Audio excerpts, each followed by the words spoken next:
한 주 동안 평안하셨는지요? 네, 너무너무 반갑습니다. 영하로 조속으로 내려가는 온도로 요즘 진짜 겨울에 와 있는 것 같은 기분이 들어요. 아침 저녁으로 이 꽤 가혹한 날씨에 아무쪼록 영육 간의 강건함을 기도드리도록 하겠습니다. 국가적으로 좀 혼란스럽고 좀 어려운 시기에 있는데요.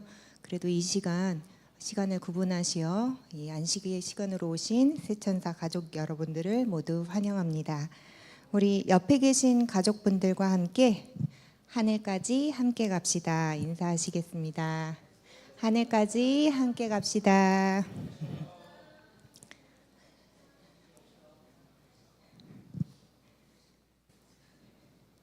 네, 너무 반갑습니다.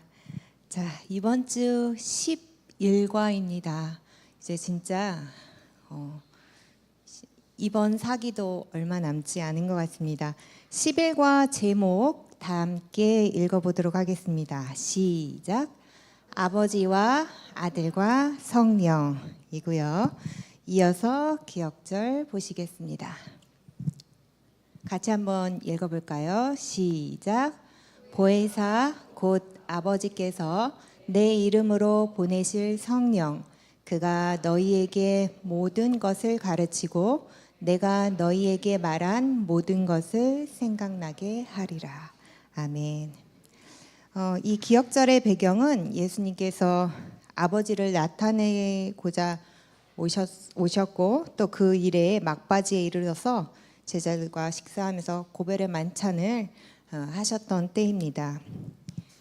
그림은 우리가 유명하게 잘 알고 있는 최후의 만찬 그림이고요. 레오나르도 다빈치의 작품입니다. 조금 더 아쉽게 표현하자면 이 예수님의 시대, 당신의 시대를 마무리하시는 그러한 배경입니다. 그러나 뜻하지 않게 예수님께서 비우게 될 그 자리에 또 다른 보혜사를 허락하실 것인데요. 기억절에서 나타나듯이 왜 아버지께서 내 이름으로 보내실 성령이라고 허락하셨을까요? 다시 기억절로 돌아가 보면 성령님께서 자신의 이름으로 자신의 역할을 할 것이 아니라 예수님의 이름으로 보내심을 받는다고 하셨습니다. 무슨 뜻일까요? 이 기억절은 극히 강조한 표현이라고 생각되어집니다. 성령님께서는 예수님의 이름을 앞세우는 일만이 가장 중요했다라고 생각해 볼 수 있겠습니다. 더더욱 성령님이 하시는 일들이 많이 있지요. 성령의 충만함, 또 심령의 변화, 또 그분이 새롭게 하시고 새 사람 되게 하시는 일들이 많이 있으신데요. 그 모든 일들이 예수님의 이름으로 행해지는 것을 볼 수 있습니다. 하여 기억절을 다시 요약해 본다면 보혜사 성령 모든 것을 가르치시고 생각나게 하시리라. 이렇게 요약해 보겠습니다. 다음은 강날의 소 제목입니다. 하늘 아버지, 예수님과 아버지, 아들을 아는 것이 아버지를 아는 것이라. 성령 예수님의 기도순입니다. 강날의 제목에서 알 수 있듯이 이번 주 교과는 삼위 하나님의 관계 속에서의 예수님의 자리를 그 예수님의 역할을 다루고 있습니다. 5날을 재구성해서 보면 일요일부터 수요일까지는 하늘 아버지 예수님 그리고 성령님에 대해서 다루고 있습니다. 우리가 익히 아는 삼위 하나님의 관계를 다루고 있고요. 목요일은 이 고별 설교를 위한 마지막 기도 주님께서 제자들과 함께 하시는 것을 볼 수 있습니다. 전체 배경을 한번 살펴보겠습니다. 삼위 이게 신성의 영역이어서 처음에 듣기에는 사람의 이해를 넘어서는 어떤 그 이해 너머의 영역이기 때문에 좀 어렵긴 한데요. 천천히 한번 살펴보도록 하겠습니다. 복음의 주제들의 요한복음은 주제들의 모자이크다라고 서문에서 표현하고 있습니다. 또 요한은 예수님께서 선지자들이 약속한 메시아라는 것을 보여주기 위해서 우리 배워왔듯이 여러 표적들을 활용했습니다. 또 요한은 예수님을 그리스도로 선포하기 위해 일련의 증인들을 또한 불러냈는데요. 또 이 신성을 가리키기 위해서 나는 뭐뭐이다라는 진술도 사용했습니다. I am, 세븐 I am 기억나시죠? 이 신성의 세 위격 모두가 요한복음 1장에 기록되어 있는 것은 굉장히 놀라운 일인데요. 오랜 세월 동안 인간은 이 신성의 본질을 정말 잘 이해하려고 좀 완전히 이해하려고 노력해왔지만 그렇게 할 수 없는 인간의 지력이기에 많은 사람들은 또 거부해왔던 것이 사실입니다. 그러나 완전히 이해할 수 없거나 이 인간 이상의 유한한 한계, 이 이성의 유한한 한계에 들어맞지 않는다고 해서 그것을 그냥 거부하는 것은 참 안타깝고 어리석은 일이라고 책은 말하고 있습니다. 마지막 부분의 요한은 하나님을 이해하려면 일단 예수님을 바라보고 계시된 그의 말씀의 내용을 잘 살펴봐야 한다고 말씀하십니다. 그리하면 하나님과 예수님, 성령의 관계, 그분들과 인간의 관계, 또 인간들 상호 관계를 잘 이해하게 될 것이라고 말하고 있습니다. 일요일 12월 8일 일요일 하늘 아버지로 한번 넘겨보도록 하겠습니다. 첫째 날은 순수하게 하늘 아버지가 어떤 분이신지를 이야기하고 있습니다. 창조로 모든 것을 존재케 하신 분, 죄가 관계를 단절시켰지만 그것을 회복시키고자 하시는 분으로서의 하늘 아버지를 소개하고 있습니다. 요한복음은 처음에 세기와 인간의 기원으로 시작을 합니다. 성경 전체를 다루는 관점에서 기록되는데요. 태초에 하나님이 천지를 창조하시니라 말씀하시면서 태초에 성부 하나님, 성자 하나님, 성령 하나님 이 세 분께서 천지를 창조하셨는데 결국 그분들이 존재하는 모든 것들의 근원이 되신다라고 말씀하고 계십니다. 특별히 지구에는 특별한 생명체가 창조되었죠. 그 중에 가장 특별한 존재가 인간일 텐데요. 인간을 창조하신 하나님의 목적은 우리가 하나님과 또 우리끼리 서로 사랑하며 조화롭게 사는 것을 목표로 삼으셨던 것입니다. 불행히도 루시퍼가 죄를 가지고 와 우리와 하나님의 관계를 단절시키죠.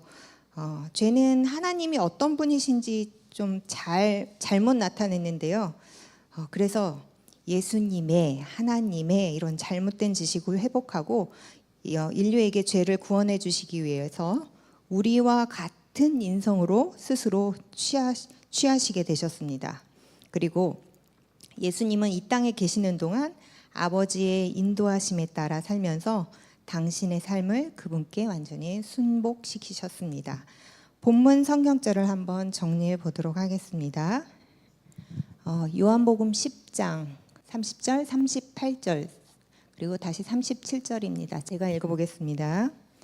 나와 아버지는 하나이니라. 아버지께서 내 안에 계시고 내가 아버지 안에 있음을 깨달아 알리라. 만일 내가 내 아버지의 일을 행하지 아니하거든 나를 믿지 말려니와. 결국 나와 아버지는 하나이다.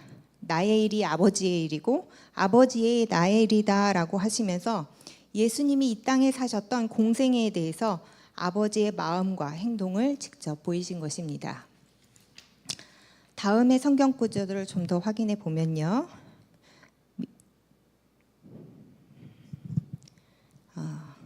하나님이 세상을 이처럼 사랑하사 영생을 얻게 하려 하심이니라. 이거 조금 줄였습니다. 5장 22절에는요. 아버지께서 아무도 심판하지 아니하시고 심판을 다 아들에게 맡기셨으니 마지막으로 오직 내 아버지가 하늘에서 내린 참 떡을 너희에게 주시나니. 네, 아멘입니다. 연결해서요. 너희의 듣는 말은 내 말이 아니요 나를 보내신 아버지의 말씀이니라. 아버지에게 무엇을 구하든지 받게 하려 함이라. 마지막으로 너희가 무엇이든지 아버지께 구하는 것을 내 이름으로 주시리라. 이 구절들은 아버지께서 아들이신 예수 그리스도와 밀접한 관계를 맺고 계심을 보여주십니다. 아버지는 우리를 더없이 친밀하게 대하시며 우리의 구원에 또 깊이 관여하게 계신 것도 확인할 수 있게 됩니다. 일요일 영감의 교훈 말씀입니다. 다 같이 한번 읽어볼까요? 하나님께서 시작. 하나님께서 자기도 의로우시며 또한 예수 믿는 자를 의롭다 하려 하시고자 하늘 자체가 줄 수 있는 가장 값진 선물이 주어졌다. 그 선물에 의하여 사람들은 죄의 파멸과 타락에서 구원을 받아 하나님의 자녀가 된다. 아멘. 첫째 날 요약을 해보면요, 인류 창조의 목적, 그것은 하나님과 인간 사이에 사랑과 조화를 이루기 위함이었고, 그렇지만 그럼에도 불구하고 죄로 관계가 단절되었지요. 그렇지만 그것을 회복시키기 위해서 그분의 아들께서 이 땅에 오셨습니다. 그분을 통해서 우리는 하늘 아버지께서 친밀히 아주 깊이 관여하고 계신 것을 요약해 보겠습니다. 하나님의 창조의 목적이 내가 속한 공동체 안에서 어떻게 실현되고 있는지 한번 각자에게 여쭤보며 둘째 날로 넘어가겠습니다. 둘째 날 제목은요, 예수님과 아버지. 창세기 3장에 있는 말씀입니다.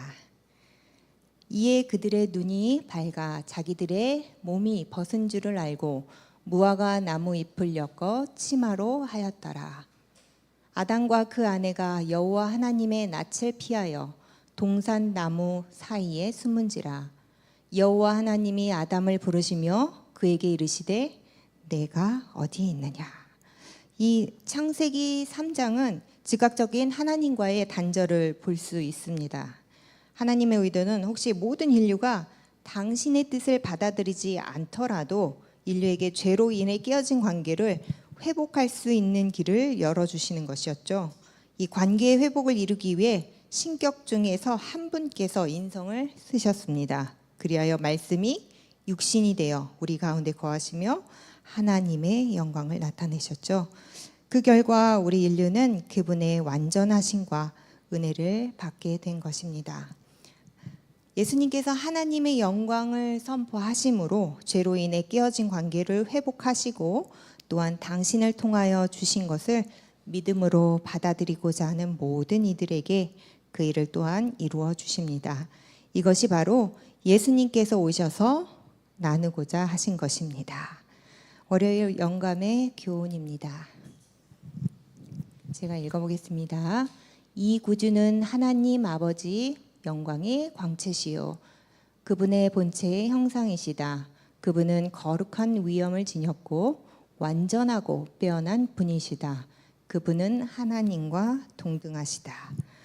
요약하자면 인격적인 관계를 맺는 것이 하나님과 인간의 관계였고, 그런데 이것이 죄로 파괴되었죠. 이 관계를 회복시키는 일은 주님이 이 일로 이 땅에 오시게 된 것입니다. 또한 그리스도의 신성이 참여한 이 구원의 계획이 우리에게 구원의 보증으로 보이셨습니다. 화요일로 또 빠르게 넘어가 보겠습니다.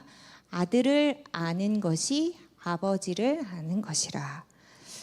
요한복음은 예수님께서 어떻게 아버지를 가리키며 활동하시는지 설명을 합니다. 요한복음 1장 18절에 나타내셨다. 지난주에 그 엑세게오마이라는 단어를 지난주에 배웠는데요. 나타내셨다. 예수님은 거듭해서 아버지를 알리고 계시고 해석하시고 이렇게 해설하고 계신데요. 또 이 아버지란 표현이 요한복음에 136번 나왔다고 지난주에 배웠죠. 토탈에서 이 136번 전체 신약 횟수의 3분의 1에 해당하는데요. 아버지 헬라어로 파테르라고 하는 표현을 자주 언급하셨습니다. 예수님의 고별 설교에서 특히 복음서 가운데서는 아버지에 대해서 정말 잘 알려주시면서 그리고 그 아버지가 이 모든 것을 대신할 수 없는 최고의 말씀이다라고 선포해 주고 계십니다. 요한복음 5장 30절에는 아버지의 대리인으로 인성을 입으시고 아버지의 뜻을 이루기 위해 오셨다라고 증언을 해주십니다. 다음에 성경절을 통해서 더 살펴보도록 하겠습니다. 제가 중요한 부분만 읽을게요. 내 교훈은 내 것이 아니요 나를 보내신 이의 것이니라. 스스로 하는 것이 아니라 아버지께서 내 안에 계셔서 그의 일을 하시는 것이라. 아버지의 계명을 지켜 그의 사랑 안에 거하는 것 같이. 이렇게 아버지와의 관계에 대한 예수님의 주장이 굉장히 경이로운데요. 그분은 모든 자신의 가르침이 아버지의 가르침이고 자신이 말하는 모든 것이 아버지에게서 직접 들은 것이라고 이야기하고 있습니다. 아버지를 믿는 것은 자신을 믿는 것이고 또 당신의 말씀과 행동은 모두 아버지에게서 나오는 것이라고 말씀하십니다. 마지막 부분에 자신과 아버지는 인류의 구원을 위해 사랑하고 일하시는 데 있어서 하나라고 주장을 하십니다. 예수님과 하늘에 계신 아버지에 대한 친밀함에 대한 강력한 증언을 우리가 바로 이렇게 성경으로 들은 것입니다. 화요일 영감의 교훈입니다. 같이 한번 읽어볼까요? 그럼에도 시작. 예수님은 사람들 가운데서 행하실 때에 한 걸음씩 인도함을 받았다. 그는 정한 때에 행동하시는 것을 주저하지 않으셨다. 예수님은 그같이 순복하심으로 때가 이르기까지 기다리셨다. 아멘. 이렇게 셋째 날을 요약해 보면요. 아들 아버지를 가리켜서 알려주고 설명해주고 있고요. 유일한 길로서 아들이신 자신을 보내셨음을 또 모든 가르침과 말씀은 직접 들은 것이라고 정리할 수 있겠습니다. 수요일 성령 소 제목입니다. 성령에 대해서 소개할 때 기꺼이 최고의 단어들을 소개를 하고 있습니다. 인류에게는 최고의 선물이라고 하시죠. 자세히 보면 요한복음에서는 성령의 역할이 그렇게 두드러지지는 않습니다. 그렇지만 성령의 역할은 예수님 사명에 굉장히 결정적인 역할을 하고 계십니다. 다음에 본문 성경절을 보시면요.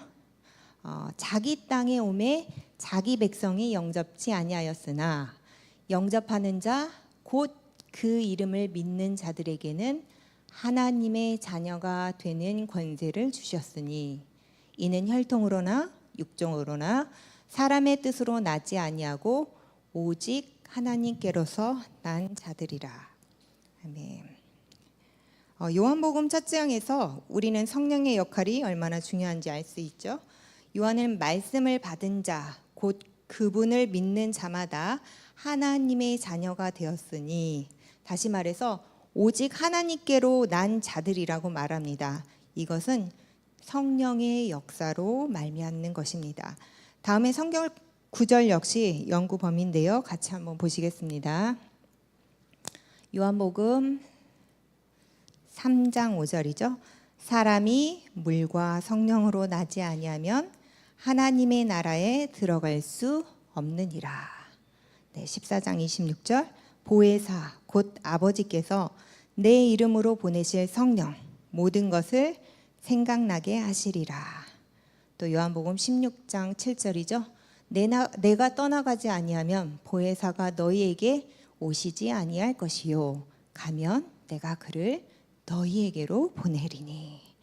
네, 이렇게 결정적인 역할을 하시는 성령에 대해서 우리가 잘 읽어보았는데요. 이 구절들을 통해 성령의 활동들에 대해서 잘 볼 수 있었습니다. 이 구절에서는 무엇인가를 전하고 있는데요. 우리 제시된 긴 인용문을 통해서 한번 알아보도록 하겠습니다. 구절이 긴 관계로 초록색 글씨만 제가 읽어드릴게요. 성령은 예수께서 당신의 백성을 높이기 위하여 아버지께 간청할 수 있는 모든 선물 중에 최고의 선물이었다. 성령은 새롭게 창조하시는 주선자로서 주어졌으며 이분이 없이는 그리스도의 희생이 아무 소용도 없을 것이다.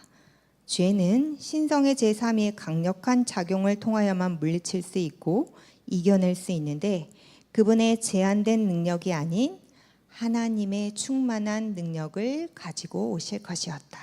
아멘. 그렇다면 하나님의 참되심을 확증하는 성령을 받는 것, 이것이 얼마나 큰 축복이겠는지 한번 생각을 하면서 죄에 대해서 또 의에 대해서 심판에 대하여서 우리가 깊게 깨닫게 할 수 있는 것이 바로 성령 하나님께서 내 마음에 오시는 것입니다. 따라서 이게 무엇이 옳고 무엇이 참되고 무엇이 선한지를 알 수 있는 열쇠는 성령이 깨닫게 하고 확신을 주는 능력을 따라서 우리의 생각과 삶의 경험을 하나님의 말씀에 순복하는 것이라고 말씀드릴 수 있겠습니다. 이건 여담인데요. 제가 주연이 때만 했던 것 같아요. 이게 확실치 않은 나이인데 그쯤 된 것 같아요. 7, 8세 때쯤. 제가 안면도에서 자랐는데, 안면도 아시죠? 네. 거기에는 이제 좀 교세가 세서 그 고남교회가 좀 큰 교회였어요. 그래서 교회가 크고 참 좋았죠. 근데 그때 그 저녁 예배를 한 번도 빠지지 않고 가라는 이제 가정 어르신들의 그 가정 교육에 의해서 이렇게 가다 보니까 어린이 예배가 아닌 어른들 예배를 듣다 보면 이런 얘기를 들은 것 같아요. 그때 성령 하나님께서 예수님 대신해서 오실 것인데 그걸 우리가 만나야 된다. 근데 그때 저의 어린아이 같은 사고겠죠.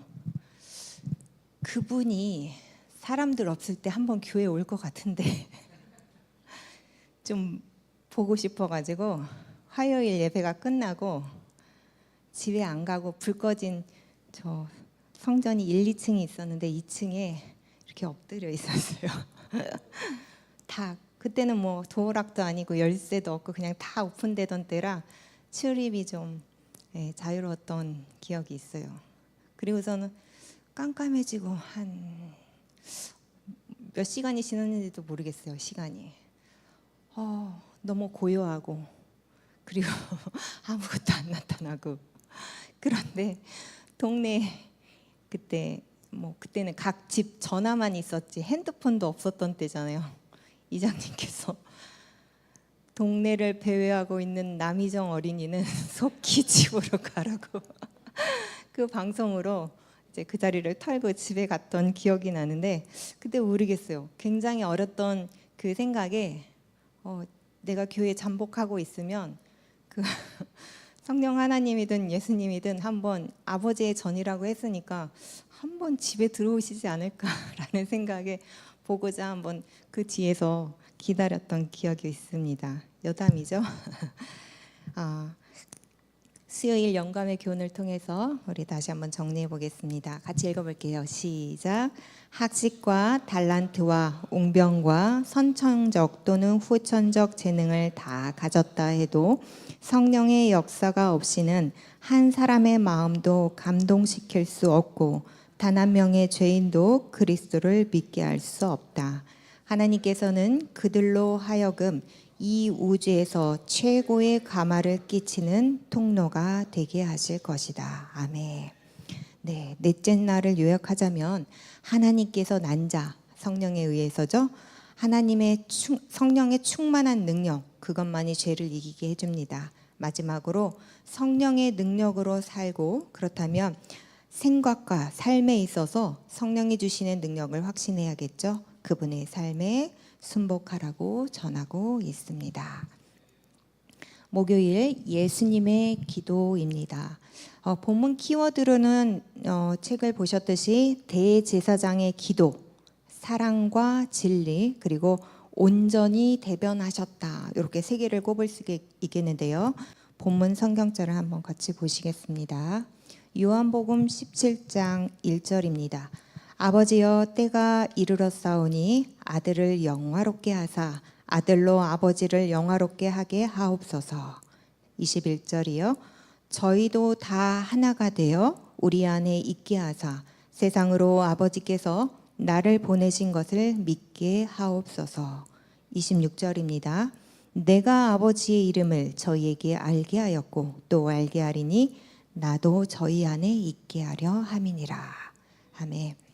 요한복음 17장에 예수님의 기도는 매우 간절하셨습니다. 이 간절한 기도가 오늘 우리를 통해서 체현되고 체험되어야 하지 않을까 생각해 봅니다.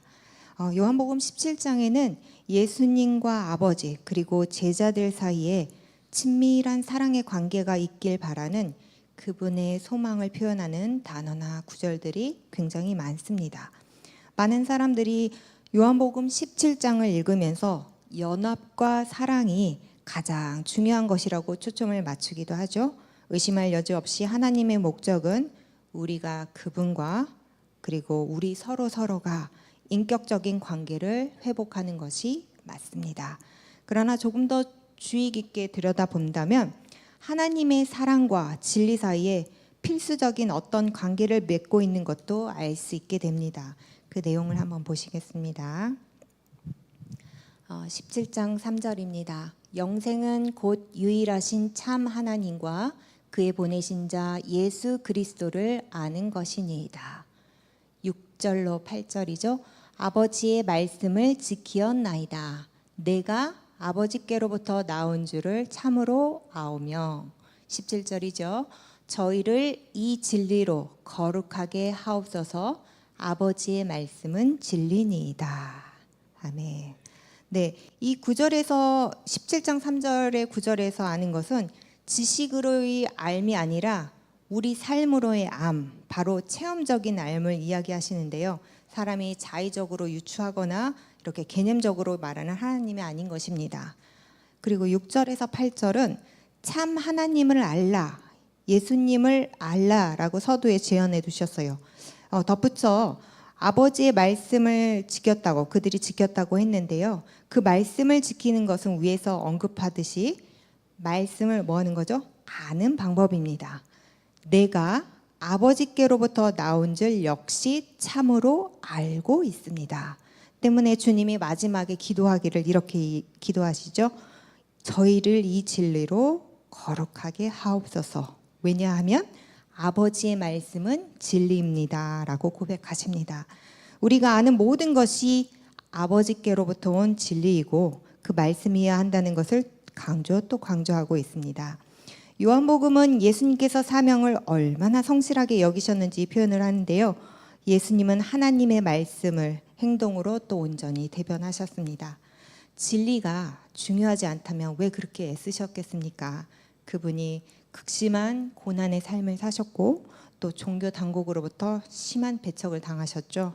그분은 또 사람들의 무관심에 또 시달렸고 심지어 그분의 제자들도 외면한 때도 있었습니다. 이 공생의 과정을 지켜보면 정말 마음이 아픈데요. 어쨌든 이 모든 공생의 과정에서 또 하나님께서 어떠하신지를 계시하는 시간이었고 관여하신 시간이었습니다. 목요일 영감의 교훈을 통하여 정리하도록 하겠습니다. 제가 읽어드릴게요. 구주께서 십자가에 달리시기 전에 제자들을 위하여 드린 마지막 기도의 요지는 그들 사이에 연합과 사랑이 있도록 간구하는 내용이었다. 가장 격렬한 시련이 그들을 기다리고 있었다. 그러나 예수님은 그들의 가장 큰 위험이 원한과 분열의 정신에서 빚어질 것을 보셨다. 다섯째 날을 이렇게 요약해 보면 하나님, 예수님, 성령님 그 관계가 제자들 사이에서도 그래야 했을 뿐 아니라 제자들이 주님과의 관계에 있어서도 인격적인 관계를 유하셨습니다. 영생은 생각 유추의 개념적인 문제가 아니고 영생은 말씀과 행동으로 대변하시는 하나님 자신과 예수님 자신을 아는 것이라고 말씀하십니다. 오늘의 11과 교과를 세 줄로 요약을 해보자면 하나님 아버지와 아들과 그리고 성령 하나님은 한 분이시다. 두 번째, 하나님의 충만한 능력 우리에게 임하셔야 하죠. 하나님의 아들 하나님도 성령 하나님의 능력이 우리 모두에게 충만히 임하셔야 함입니다. 또한 오늘 우리에게 속한 공동체, 우리의 사랑하는 교회 이 진리로 하나 되게 해달라고 기도해야 하겠습니다. 오늘 교과를 마치면서 두세 분씩 말씀을 나눠주시는데요. 세 분 하나님이 하나 되신 것 같이 우리 공동체는 같은 목표로 하나 되어 있나요? 그리고 우리가 그 하나된 목표를 뜨겁게 한번 같이 나눠주시기를 부탁드리겠습니다.